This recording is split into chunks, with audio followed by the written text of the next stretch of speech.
አብጭንቅልና አቱሜ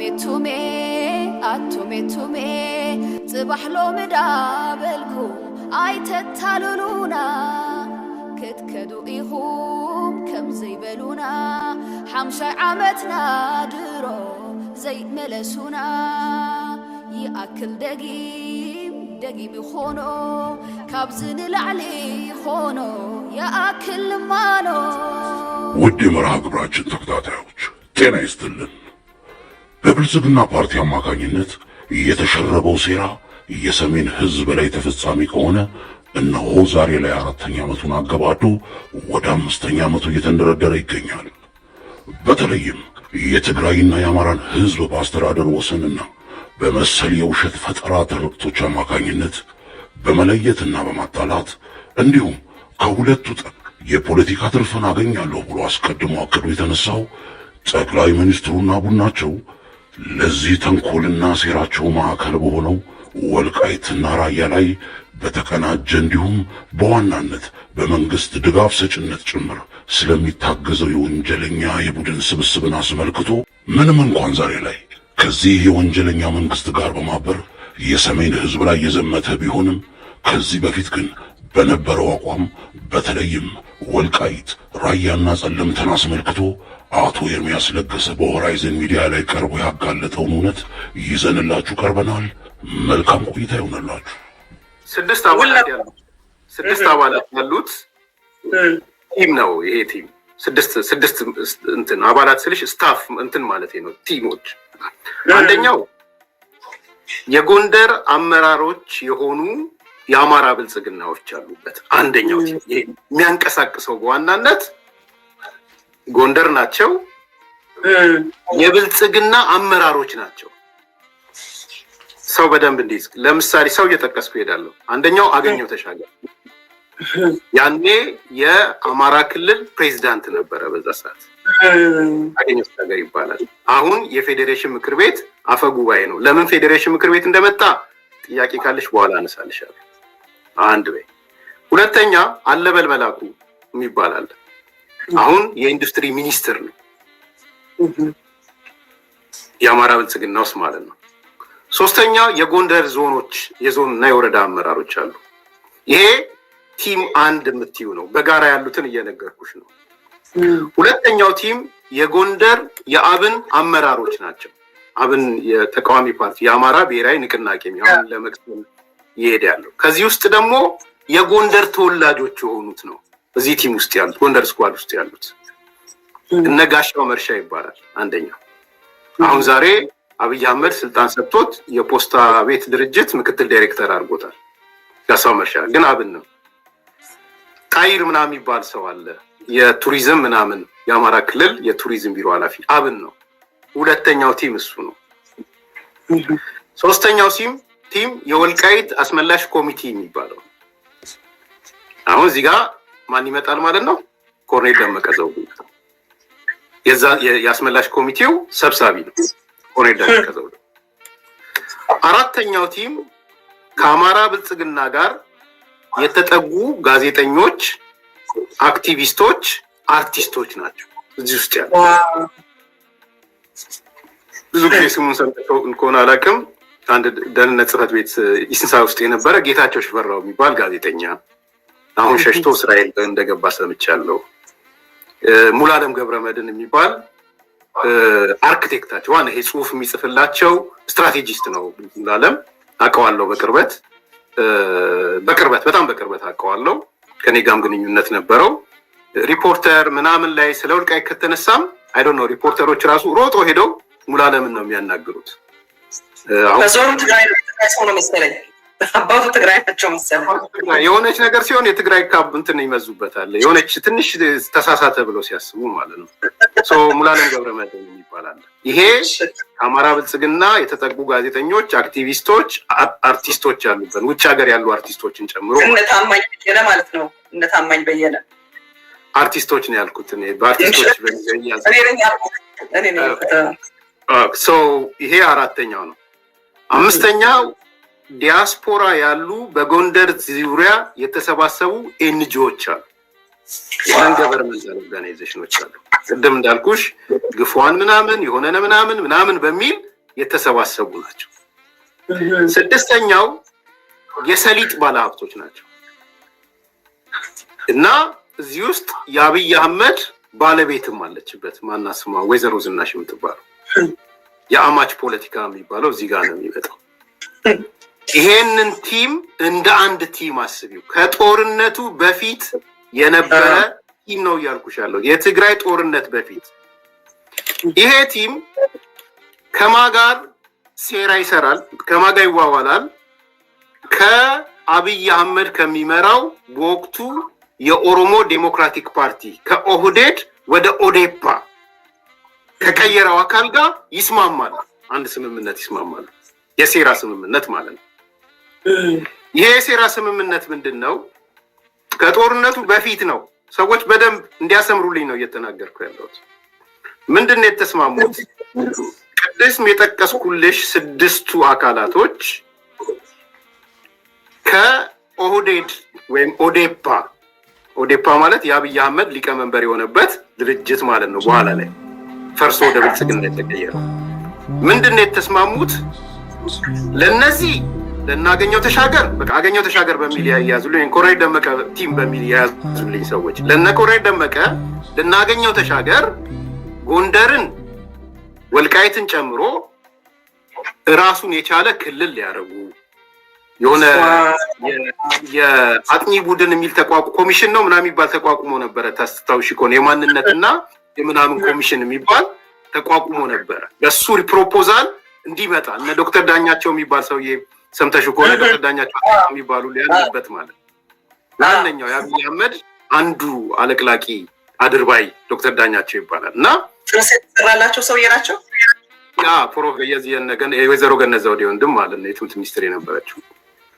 ምንድነው የሚያሰቡት? በዚህ በማንነት ኮሚሽኑ ፕሮፖዛል መሰረት ጎንደርን ወልቃይትን ይዛ ራሷን የቻለች ክልል ልትሆን። ኦኬ፣ ክልል መሆን ብቻ አይደለም የኢትዮጵያ ሁለተኛ ከተማ እንድትሆን። እንደምታውቂው የፌዴራሉ ከተማ አንድ ብቻ ነው፣ አዲስ አበባ ነው። ስለዚህ አሁን ብዙ ከተማ 5-6 ከተማ ማድረግ አለብን የሚል ውሳኔ ስለወሰኑ አንድ ድምፅ ወጥቶባቸው ታስታውሺ ከሆነ ለምንድነው አዲስ አበባ ብቻ ከተማ የምትሆነው? 4-5 የፌዴራል ከተሞች እንስራ ብለው አንዱ ጎንደርን ነው። ሁለተኛ በነገራችን ላይ መቀሌንም አድዋንም ትግራይንም ለመገነጣጠል የፌዴራል ከተሞች ሊያደርጓቸው ነበር አስበው ነበር። መቀሌን ለብቻ አድዋን ለብቻ ዘንድ ትግራይም ይሰነጣጠቃል፣ አዋሳን ይወስዳሉ። እንደዛ አድርገው 5 የፌዴራል ከተማ እንፈጥራለን። ከሚፈጠሩት ግን ሁለተኛዋ ቁልፍ ከተማ ጎንደር ትሆናለች። ስለዚህ ጎንደር የሚባል ክልል አት ዘ ሴም ታይም ጎንደር የሚባል ከተማ የፌዴራሉ ከተማ። ይሄ ለማን የተሰጠ ነው? ለናገኘው ተሻገር ለነደመቀ መኮንን የተገባ ቃል ነው። እነሱስ ምን ይሰጣሉ? በፋንታው ለኦዴፓ ምንድን ነው የሚሰጡት? አዲስ አበባ ሜቢ እነሱ የሚሰጡት ለአብይ።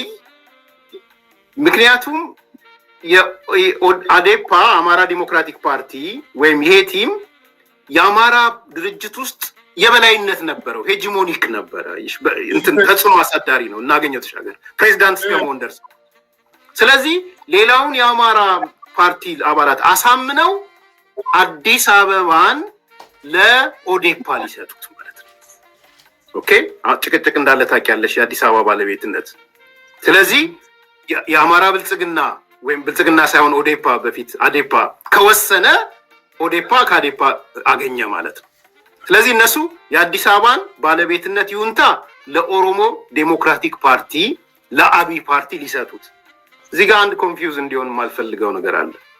ኦዴፓ ማለት የኦሮሞ ህዝብ ማለት አይደለም። በጣም ግልጽ እንዲሆን ፈልጋለሁ እና የኦሮሞ አይደለም ወይ የሚል ጥያቄ ከወዲሁ እንዳይነሳ። አዲስ አበባ የኦሮሞም ናት፣ የኔ ኤርሚያስም ናት፣ የአማራም ናት፣ የጉራጌም ናት። አዲስ አበባ እኖራለሁ ያለ በሙሉ አዲስ አበባ የራሱ ናት። እኔ እንደዛ ነው ማምነው። መቀሌ እስከኖርኩ ድረስ ህይወቴን ቤተሰብ እስከ መቀሌ የኔ ናት ብዬ ነው ማምነው፣ የኔ ኤርሚያስም ናት። ስለዚህ ከዛ ጋር እንዳይያያዝ የሆነው ምንድነው?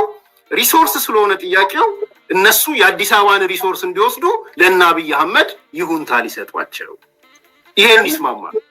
ይሄ ሁሉ የሆነው ማርያማዊት ከጦርነቱ በፊት ነው የሆነው ነው። ጥያቄው ወልቃይት እንዴት ነው የምታመጪው? ከዛ በኋላ ያለ ጦርነት ታመጪዋለሽ? ሰዎች ከዚህ በኋላ እንዲጠይቁ የምፈልገው እኔ ከሰሜን እዚህ ኮዝ ምናምን ለሚሉ ሰዎች ይሄ ነገር እውነት ነው እውነት አይደለም፣ ከጦርነቱ በፊት የነበረ ስምምነት ነው ስምምነት አይደለም። እንዴት ብለሽ ነው ወልቃይትን ኦኬ ትግራይ ስር ነበረች አይደል? እንዴት ነው የምታላቂቀው ከትግራይ ስር? ይሄ ስምምነት እንዴት ነው የሚፈጸመው? የዚህ ሁሉ ስምምነት ስር ግን ኢሳያስ አፈወርቂ ያለ በመሃል። አሁን ወደ ሁለተኛው ሴራ ልገባልሽ ነው። አብይ አህመድ በዚህ ተስማማ ከነሱ ጋር። በጀርባ ግን ሄዶ ሁለት ሴራ ያሴራል አብይ። ሁለት ስምምነቶች ምንድነው? አንደኛ ከኢሳያስ ጋር፣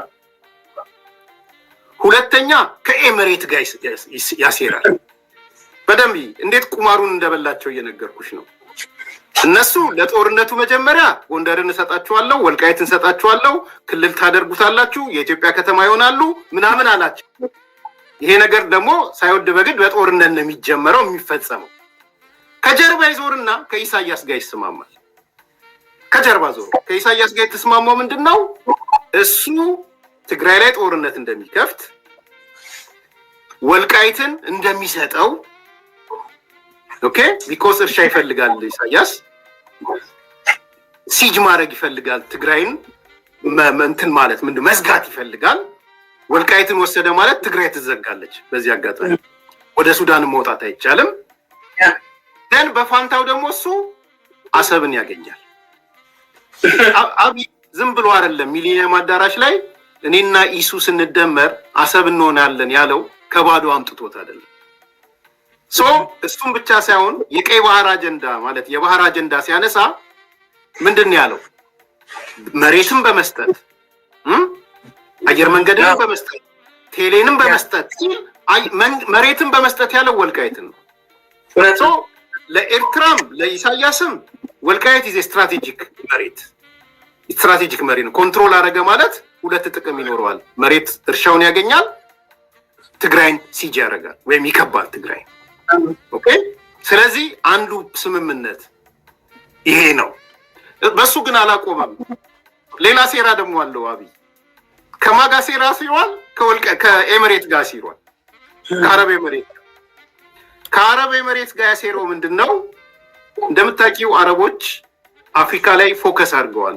ናዌዴስ ዘ ላስት 20 years አረቦች አንዱ የነቁት ዌክ አፕ ያደረጉት አፍሪካ መውረር አለብን ብለው፣ በተለይ ያለፉት 10 ዓመታት ምንድነው ኮዙ? ሁለት ምክንያቶች ናቸው። አንደኛ የሃይማኖት ኮዝ ነው፣ እዛ ውስጥ መግባት አልፈልግም።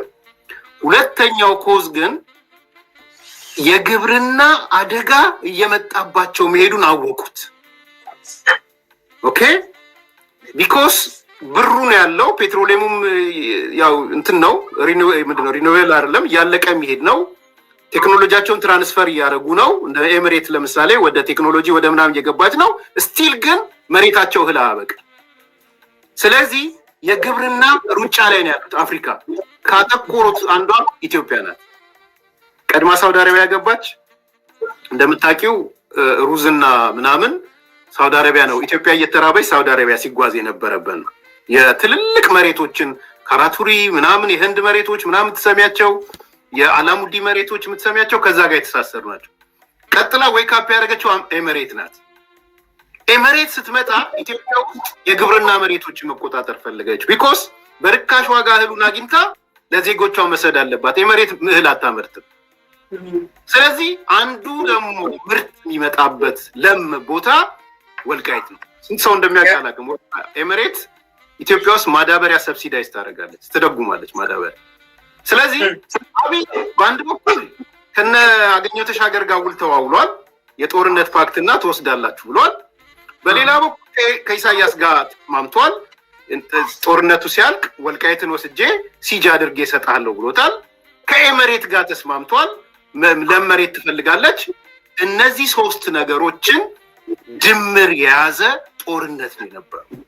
ኦኬ አው የጦርነቱ ጉዳይ ላይ አንድ መንስኤ ነው እያነሳ ያለው አንድ ኮዝ ነው እያነሳ ያለው ከጦርነቱ በፊት የነበሩ ነገሮች ነው እያነሳ ያለው ይሄ ሁሉ ሆነና ዘን ጦርነቱ ተጀመረ ማለት ነው ከዛ በኋላ ስለዚህ አሲዩም ዛት አሁን እነዚህ ነገሮች ሁሉ ሰው የሚያዳምጡን የጦርነቱ ሲጀመር በአቢ ጭንቅላት ውስጥ ምንድነው ያለው በእናገኘው ተሻገር ጭንቅላት ውስጥ ምንድነው ያለው በእነ ኢሳያስ ጭንቅላት ውስጥ በእነ ኤምሬት ጭንቅላት ውስጥ ይሄ የተሳትፏቸውን ነገር ያሳይሻል ማለት ነው በቃ ሪል ፒክቸር ፊልም እንዳልሽው ሪል ፊልሙን መስራት የቻለ ዶቶቹን ገጣጥሞ ማየት የሚችለው ነገር ነው ማለት ነው ደን ጦርነቱ ተጀመረ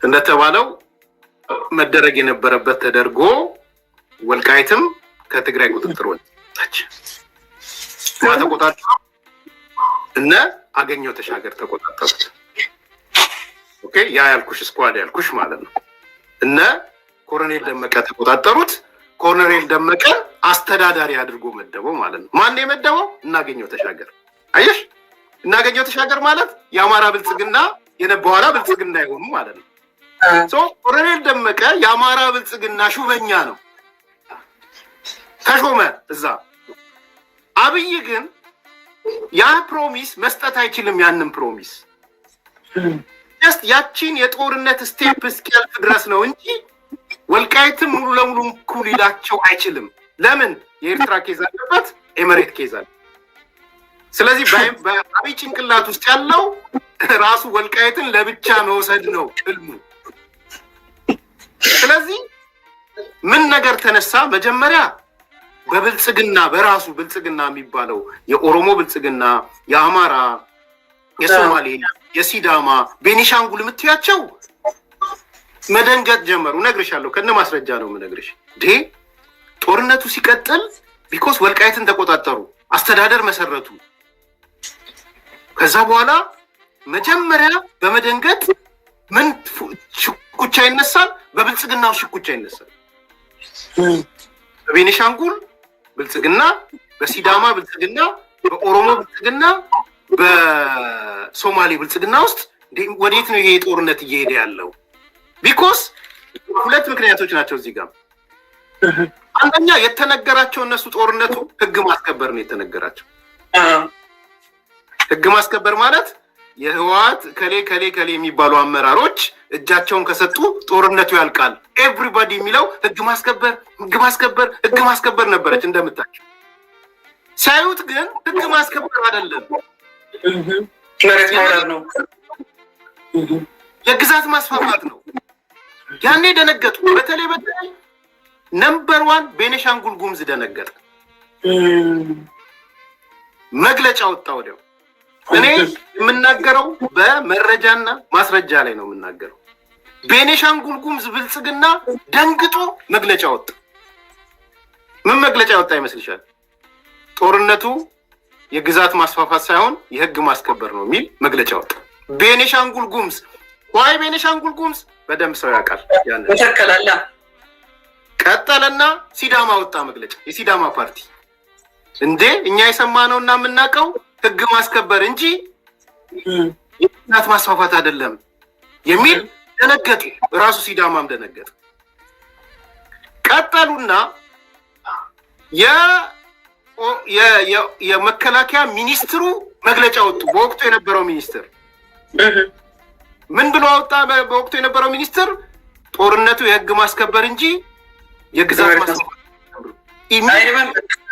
መከላከያ ሚኒስትሩን አባረረው አብይ አነሳውና አዲስ አበባ አስተዳደር መሬት አስተዳደር ወሰደ ቀጠለና ታዬ ደንዳ ወጣ አይዘው የታዬ ደንዳ ጭቅጭቅ አሁን የጀመረ አይደለም አንዳንድ ሰዎች ወደ ኋላ ሄደው ይመልከቱ ታዬ አላወቀም ጦርነቱ ማክሲመም የሚደግፍ የነበረ ሰው ነው እንደምታውቁ ወጣና ግን ምን ብሎ ጻፈ ኖ ይሄ ጦርነት እኮ የህግ ማስከበር እንጂ የግዛት ማስፋፋት አይደለም ብሎ ጻፈ በግራ በቀኝ በግራ ሲመቱት አወጣ አጠፋ አብይም እኮ ብሏል እኮ በኋላ ላይ የዛኔ ጦርነቱ አፍላ ጦርነት በነበረ ሰዓት ይሄን ብሏል የግዛት ማስፋፋት ሳይሆን የህግ ማስከበር ነው ይሄ ጦርነት የሚል አንስቷል ስለዚህ ወልሽ ሲዳማ ብልጽግና ሲያወጣ ቤኒሻንጉል ሲያወጣ መከላከያ ሚኒስቴር ሲያወጣ ምን ሲያወጣ እቺን ተጠቀመባት አብይ ቀደም እንዳልኩሽ ሊሰጣቸው አይደለም ያሰበው እሱ።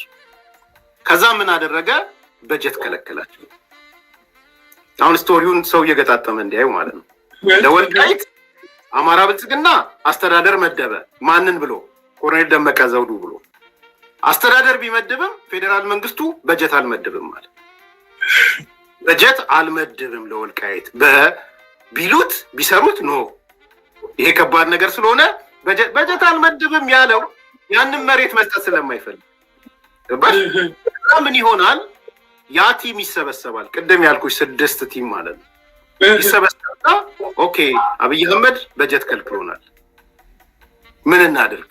አይ ማህበረሰባችንን እንጠይቅ፣ ነንገበርማንታል የሆኑትን ውጭ ያሉትን እንጠይቅ፣ በጀት እንመድብ። የወልቃይት በጀት የተመደበው አሜሪካን ሀገር ካለ ኤንጂኦ ነው የተመደበው።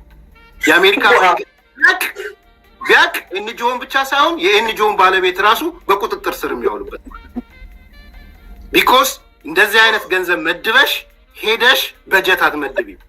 ኢትስ ኤ ክራይም። ዘን $100,000 ይመድቡና 90,000 ለወልቃይት ይመድባሉ።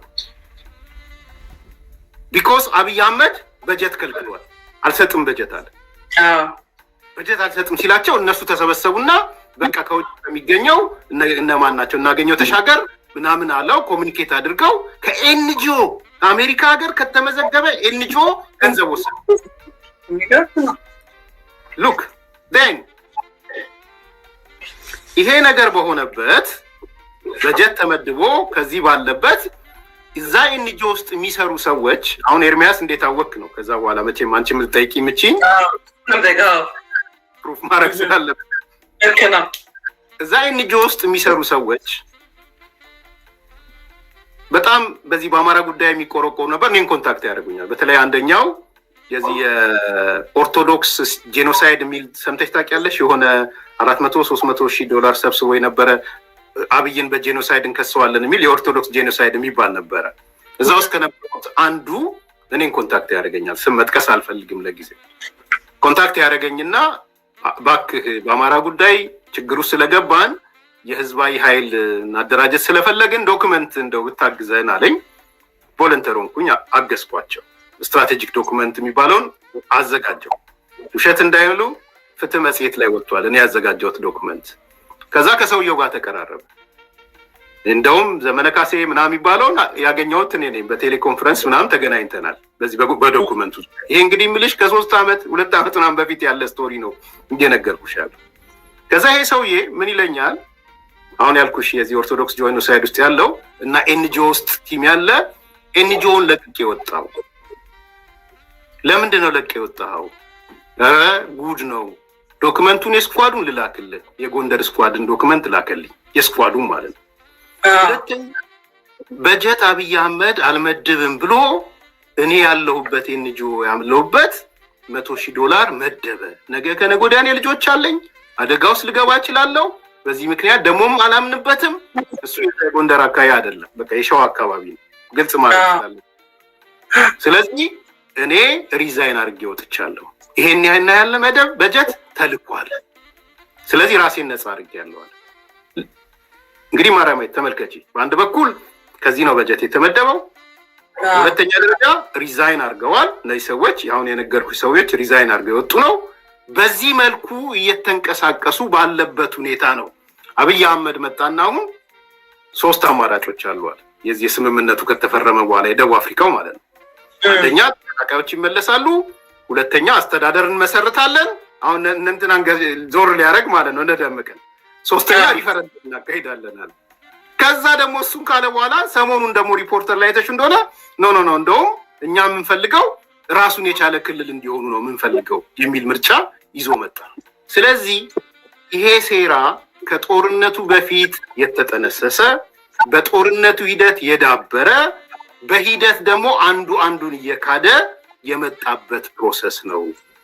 ባጭሩም በረጅሙ ይሄን ነው ይመስላል። የተከበራችሁ የመርሃ ግብራችን ተከታታዮች በተመለከታችሁትና ባደመጣችሁት መልኩ ይህ እጁ በትግራይና በአማራ ሕዝብ ደም የተነከረው ቡድን ለጥቂት ግለሰብና ቡድኖች የሰሊጥ ጥቅም ሲባል ከ3000 ዘመን በላይ በብዙ ሴቶች ተጋምዶና በርካታም ተነግሮና ተጽፎ የማያልቅ ታሪክን የተጋሩን ሕዝቦች ማጣላታቸውና በሚሊዮኖች እንዲጨፈጨፉ እንዲሳደዱ ማድረጋቸው ሳያንስ አሁንም የወልቃይት አስመላሽ ነኝ ባዩ የአብይ ቡድን ከ2 ዓመት በላይ የአማራ ሕዝብ ያለማቋረጥ በድሮን ጭምር ሲጨፈጨፍ ትንፍሽ ያላለው ኮሚቴ ዛሬ የትግራይ ስደተኞች ይመለሱ ሲባል ብቅ ማለቱና የጦር ዝግጅትን መጀመሩ ዛሬም የአብይና የቡድኑ ሴራ እየቀጠለ መሆኑን የሚያመላክት መረጃ ነው።